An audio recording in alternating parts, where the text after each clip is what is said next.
여러분 반갑습니다. 오늘도 새벽 돌베개에 오신 성도님들을 주님의 이름으로 환영합니다. 특별히 오늘 4월의 첫 주간, 이 한 주간은 고난주간으로 우리 모두가 함께하게 되는데요.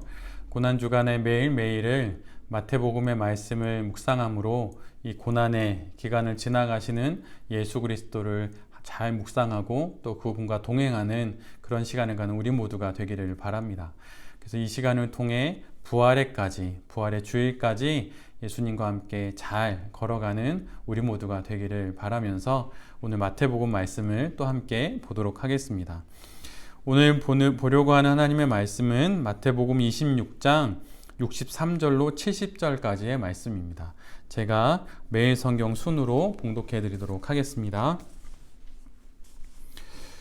그러나 예수께서는 잠잠고 계셨다. 그래서 대제사장이 예수께 말하였다. 내가 살아계신 하나님을 걸고 그대에게 명령하니 우리에게 말해 주시오. 그대가 하나님의 아들 그리스도요? 예수께서 그에게 말씀하셨다. 당신이 말하였소. 그러나 내가 당신들에게 다시 말하오. 이제로부터 당신들은 인자가 권능의 보좌 오른쪽에 앉아 있는 것과 하늘 구름을 타고 오는 것을 보게 될 것이요. 그때의 대제사장은 자기 옷을 찢고 큰 소리로 말하였다. 그가 하나님을 모독하였소. 이제 우리에게 이 이상 증인이 무슨 필요가 있겠소. 보시오, 여러분은 방금 하나님을 모독하는 말을 들었소. 여러분의 생각은 어떠하오? 그러자 그들이 대답하였다. 그는 사형을 받아야 합니다. 그때 그들은 예수의 얼굴에 침을 뱉고 그를 주먹으로 치고 또 덜어는 손바닥으로 때리기도 하며 말하였다. 그리스도야, 너를 때린 사람이 누구인지 알아맞추어 보아라. 베드로가 안뜰 바깥쪽에 앉아 있었는데 한 하녀가 그에게 다가와서 말하였다. 당신도 저 갈릴리 사람 예수와 함께 다닌 사람이네요. 베드로는 여러 사람 앞에서 부인하였다. 나는 내가 무슨 말을 하는지 모르겠다. 아멘. 예, 오늘은 마태복음 26장의 말씀을 갖고 기도로 맞이하는 고난주간이라고 하는 제목으로 함께 하나님 말씀을 나누도록 하겠습니다.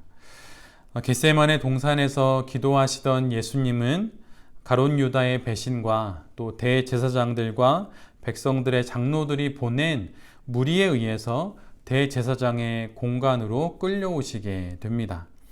그리고 이것을 바라보던 베드로도 먼 발치에서 예수님을 뒤쫓아오다가 얼떨결에 대제사장의 그 앞마당까지 들어가게 돼요.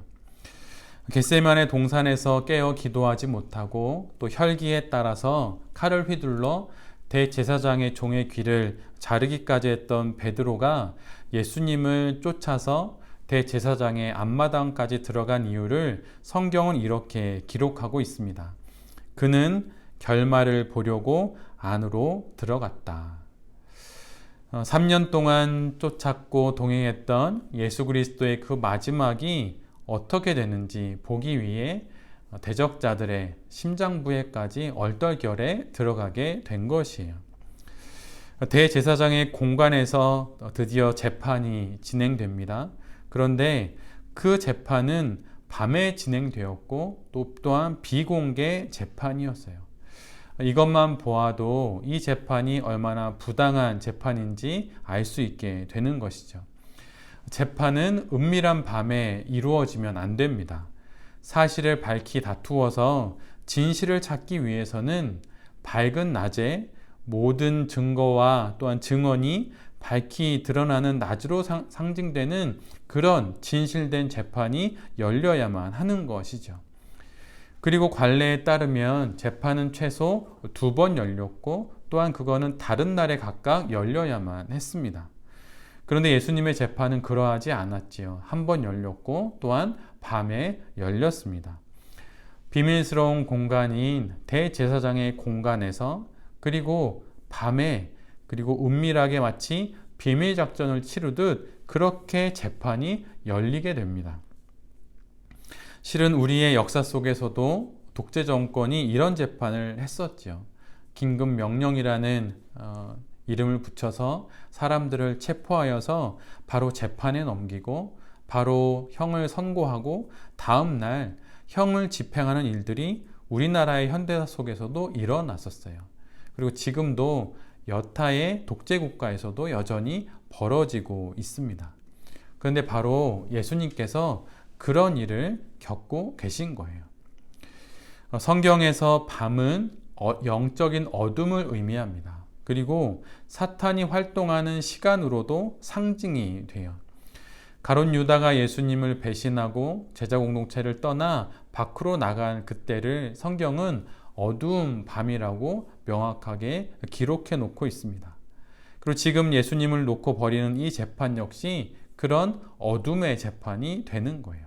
달리 말하면 사탄이 주도하는 재판인 것이죠.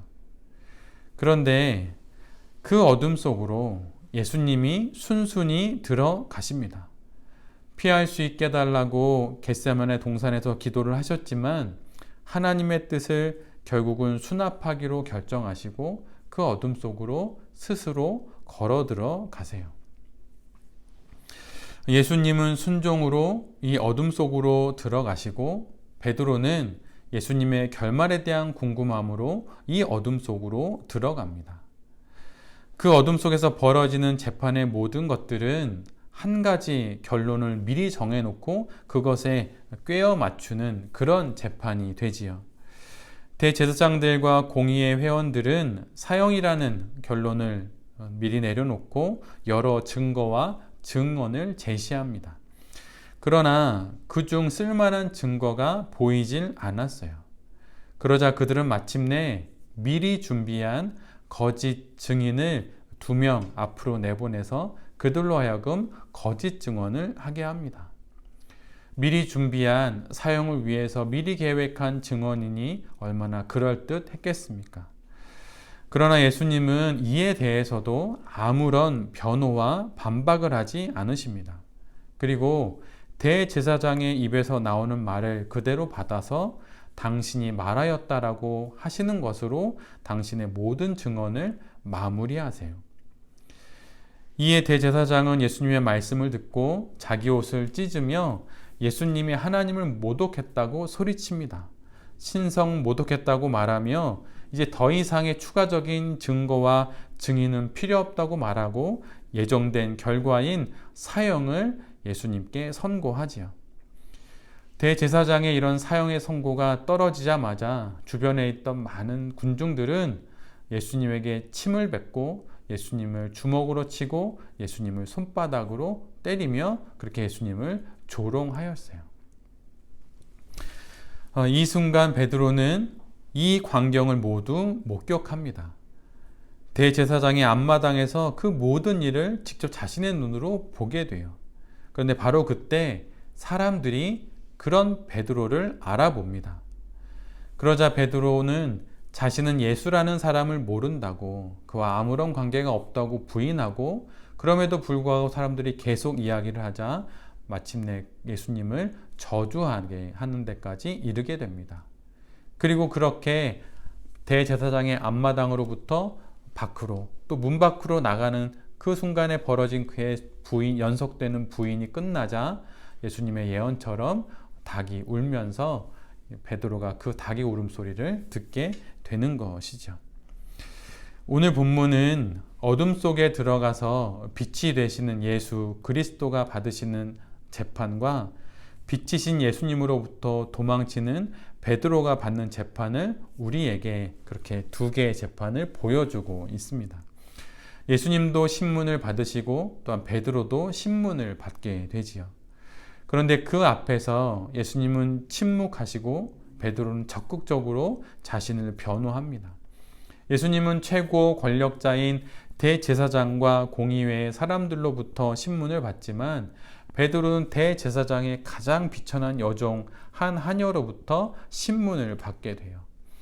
그런데 그 상황 속에서 예수님은 하나님의 뜻을 따르게 되지만 베드로는 예수님을 부인하고 예수님을 저주함으로 이 모든 일들이 끝나게 되는 것이죠. 우리가 보는 이 2 재판은 예수님의 재판, 베드로의 이 2 재판은 특별히 하나님을 인정하시는 예수님의 재판, 그분의 뜻을 따르려는 재판과 하나님의 뜻을 따르지 않고 도망치려고 예수님을 부인하고 저주하는 베드로의 재판을 이렇게 비교해서 우리에게 보여줍니다. 그러면 어떻게 이 동일한 어둠 가운데 벌어지고 있는 이 두 재판 속에서 예수님은 모든 것을 감당하고 묵묵히 자신에게 부여된 하나님의 일을 감당한 반면에 베드로는 어떻게 예수님을 부인하고 저주하며 이렇게 전혀 상반된 모습을 보이게 된 것일까요? 이 결정적인 차이가 생기는 이유는 실은 우리가 함께 봤던 성경의 순서에 따라서 이야기하자면 예수님은 이 재판에 앞서서 하나님 앞에 나아가서 먼저 기도하는 시간을 가지셨다고 하는 거예요. 반면에 베드로는 기도를 하지 않았죠. 성경 어디에도 예수님께서 베드로에게 너가 나를 부인하게 될 것이다 라고 하신 그 말씀 이후에 베드로가 기도했다고 하는 말씀은 기록되어 있지 않습니다. 오히려 예수님과 함께 간 겟세마네 동산에서 기도하지 않는 모습만 기록되어 있죠. 예수님은 겟세마네 동산에 오르셔서 이 오늘 당신이 맞이하게 될 그 재판, 불의한 재판을 앞두고 한 번, 두 번, 세 번 계속 기도하셨습니다. 마태복음 26장 44절의 말씀을 읽어드리면 예수께서는 그들을 그대로 두고 다시 가서 또다시 같은 말씀으로 세 번째로 기도하셨다. 예수님은 재판을 앞두고 기도하시고 또 기도하시고 또다시 기도하시면서 당신에게 올 그 재판을 기다렸던 거예요. 맞이할 준비를 하였던 것이죠. 반면에 베드로는 나와 함께 깨어 있어라 라고 말씀해 주시는 예수님의 말씀을 들었음에도 불구하고 그는 그 말씀대로 깨어 있지 않았고 또한 기도하지 못했습니다. 그 부분을 성경은 이렇게 연이어 기록해요. 제자들에게 와서 보니 그들은 자고 있었다. 그런데 정확하게 성경은 마태복음 26장 40절에 베드로를 지목해서 이렇게 말씀을 기록하고 있습니다. 그래서 베드로에게 말씀하셨다. 이렇게 너희는 한 시간도 나와 함께 깨어 있을 수 없느냐? 시험에 빠지지 않도록 깨어 기도하여라. 예수님은 정확히 베드로를 지목하셔서 말씀하십니다. 시험에 빠지지 않도록 깨어서 기도하여라 라고 베드로의 이름을 불러 그에게 말씀하십니다. 그러나 그는 또다시 잠이 들었죠. 베드로는 기도하지 못했고 예수님은 기도하셨습니다. 곧 있을 재판, 예수님을 부인하게 되는 그 재판 앞에서 베드로는 잠자는 영혼이 되었던 거예요. 그는 기도하지 못했고 결국 그는 예수님을 부인하고 마침내 예수님을 저주하는 데까지 이르게 되는 것이죠. 우리 모두는 고난주간을 오늘부터 지나게 됩니다. 이 고난주간을 지날 때 어떤 마음으로 또 어떠한 경건한 생활로 지나가야 할까요? 그것은 기도를 하는 것입니다. 기도를 통해 우리 구주 예수 그리스도께서 걸어가셨던 그 여정들을, 발걸음들을 말씀으로 듣고 또한 읽고 확인하면서 기도를 통해 예수님과 함께 동행하여 이 고난주간을 지나가야 하는 것이죠. 고난주간이라고 하여서 때론 여러 가지 경건한 금식을 하거나 나름의 경건한 어떤 실천들을 할 수 있는데 특별히 오늘 월요일 이날만큼은 다른 그 무엇보다 더욱더 예수 그리스도와 같이 재판을 앞두고 겟세마네 동산에서 땀이 피가 되도록 기도하신 예수 그리스도와 같이 기도하는 것을 통하여서 이 고난주간의 이 한날을 잘 지나가는 우리 모두가 되기를 간절히 바랍니다. 그렇게 기도를 통해서 고난의 이 일주일을 또 이 한날을 지나게 될 때 분명 우리는 예수 그리스도의 그 겪으신 나를 위한 그 고난의 더 큰 의미를 우리 모두가 더 깊이 깨닫게 될 것입니다. 오늘 이 하루 주님께서 주신 이 말씀을 붙잡고 기도를 통해 기도로 이 고난주간을 잘 지나가는 우리 모두가 될 수 있기를 간절히 기도드립니다. 아멘. 제가 기도하도록 하겠습니다. 주님, 부당한 재판 앞에 서신 당신의 모습을 봅니다. 당신의 그 의연함과 깊은 믿음을 우리에게도 주시옵소서. 하늘 아버지에 대한 신뢰와 믿음을 갖는 우리 모두가 되기를 간절히 소원합니다. 늘 말씀을 묵상하셨던 주님처럼, 고난과 위기 앞에서 기도하셨던 주님처럼 그렇게 말씀과 기도로 이 고난 주간을 당신과 동행하는 우리 모두가 되게 하여 주시옵소서. 이 한 주간에 있을 세상의 모든 일들 앞에 나서기 전에 예수님처럼 깨어 기도함으로 잘 대처하고 행동할 수 있도록 주님 우리를 도와 주시옵소서. 이 모든 말씀 우리 주 예수 그리스도의 이름으로 간절히 기도드립니다. 아멘.